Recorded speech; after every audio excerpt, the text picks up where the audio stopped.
I swore I would survive, and be there to see what awaited beyond the Keyblade War. Have you ever thought about how strange that sentence is?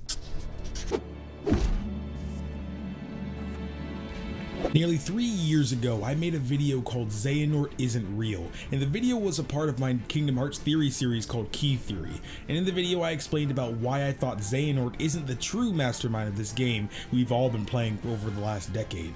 At the end of Terra's story in Birth by Sleep, we witnessed one of the saddest events of the entire franchise as a whole, and that's the moment where Xehanort possesses Terra, becoming what the fanbase calls Terranort. But today, I'm not focusing too hard on the actual possession of Terra, and more so on what happened a moment beforehand.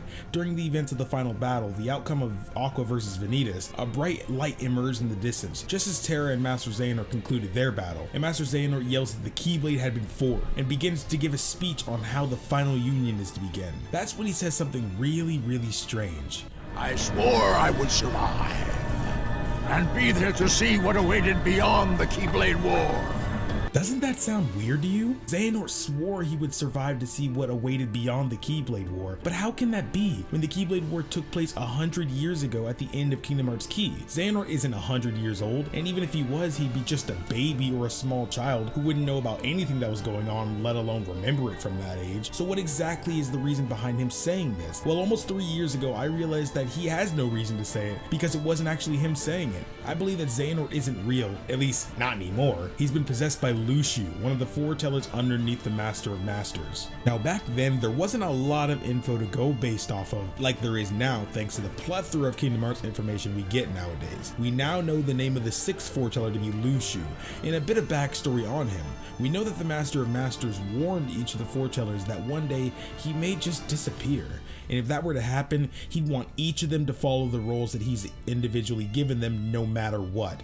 Little did they know that the Master of Masters set up their roles to purposely conflict with one another, in turn causing the Keyblade War to initially take place. All of them excluding luxu. When the Master of Masters came to luxu, his mission was to simply guard a box that he must never open, and to pass down the Keyblade that he was given onto his apprentice, and then onto his, and so on and so forth. That the Master of Masters' eye within the Keyblade can see into the future, so the Master of Masters can write the contents of the Book of Prophecies. Now, where things begin to link together is when we later on see in the Kingdom Hearts 3 E3 2015 trailer, a young Ericus and Xehanort playing a game of chess. Xehanort quotes the words, "And on that land darkness shall prevail and the light expire. The future, it's already been written." And as he says so, he looks up to luxu's Keyblade hung up on the wall, a Keyblade that presumably belongs to their master. Originally, I assumed that the Keyblade may have gone down through generations, but that doesn't exactly make sense looking back, as Kingdom Hearts Key was only 100 years ago, meaning both Xehanort and Ericus are probably only in their 50s or so by the time Birth by Sleep comes to pass. Also, I highly doubt that their master being luxu at this point, but being the person he chose to succeed him. At this point in time, Xehanort should already know many of the events that will play out in the future, as he was visited by himself from the future telling him what he must do and to leave the Destiny Islands in order to accomplish them, alongside the events of Dream Drop Distance. This was his whole reason for leaving the Destiny Islands in the first place and making his way to the land of departure to be trained under a master alongside Ericus. And by the short version of the new Kingdom Hearts 3 opening movie, we see young Xehanort with his eyes that are clearly not yellow, unlike that of when we saw him playing chess with Ericus in the E3 2015 trailer. This means that the scene from the opening takes place before that game of chess, before his appearance in Dream Drop Distance, and before his eventual possession.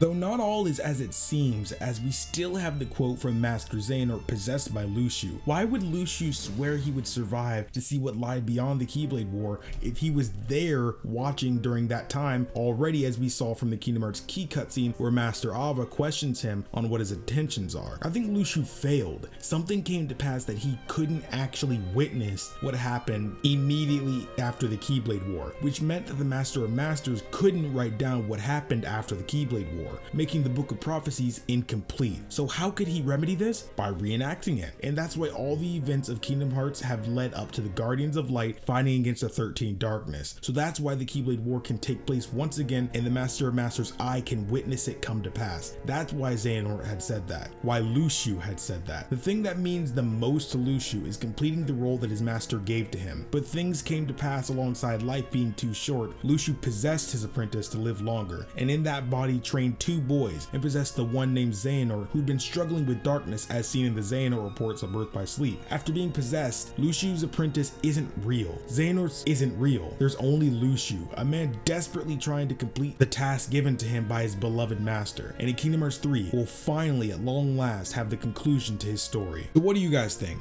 Not bad for a theory that was come up with 3 years ago with limited info. I'm really excited to hear what you guys have to say. It really means a lot to me, all the support you guys have given me in the recent months. I'm truly blessed to have each and every loyal knight watching this video right now. I know the promo was at the beginning, but I wanted to say that Kingdom Hearts 3 is almost upon us, and we're all shaking from excitement. I'd love to be able to provide a console for those who don't have one in order to play Kingdom Hearts 3, but here's the deal. We keep growing together as a community, and YouTube becomes a job that I can easily rely on for income. I'll definitely do giveaways for things like game consoles for you guys, so you guys can play the newer Kingdom Hearts and Final Fantasy games and more as they release in the future. But for now, a copy of Kingdom Hearts 3 will have to do. As one of the founders of the Grind Zone, we're giving away a free copy of Kingdom Hearts 3 to one of you guys, with time to be ready for the day of release. This is just a small way to say thank you for all that you guys have done for me, and I wish there was more I can do at this moment, but unfortunately this will just have to do. So with that, check out the link to the giveaway in the description and at the top of the comments below. If you enjoyed the video, let me know down below alongside how you thought about my theory, and if you want to see more Kingdom Hearts goodness, be sure to hit the bell to subscribe and to become a loyal knight and to stay notified on updates about the giveaway and more Kingdom Hearts videos from me. Thank you all so much for watching. My name is KingdomAce, and remember, my loyal knights, to always look skyward.